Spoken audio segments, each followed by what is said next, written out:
আমার শাশুড়ি আমাকে অনেকগুলা গুঁড়ি দিছে, চালের গুঁড়ি দিছে। তো আজকে আমি খোলাজা পিঠা বানাবো। এই পিঠাটা আমার শাশুড়ি থেকে শিখা আমার।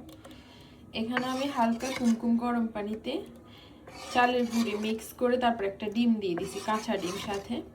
আর এটা গ্রেভিটা এইরকম হবে, একদম পাতলাও না আবার একদম ভারীও না। তো খোলা নাই যেহেতু আমি এগুলা বানাই না। তো এখানে আমার তাওয়া আছে, মানে আমি ফ্রাই প্যানে এটা করি সব সময়। ফ্রাই প্যানে এরকম দিয়ে আমার শাশুড়ি যেরকম খোলার মধ্যে এরকম করে দেয়, এভাবেই দিয়ে ট্রাই করি আমি। এভাবে করে আমি অনেকগুলো বানাইছি। একদম খোলার মধ্যে করলে যেরকম সেরকম হয়। এটা রাব দিয়ে খাইলে, মানে খেজুরের রস দিয়ে খাইলে অনেক সুন্দর লাগে, অনেক মজা লাগে। দেখেন একদম খোলাতে করলে কিন্তু আরো এই যে ফুটফুটগুলা এগুলো আরো সুন্দর হইতো।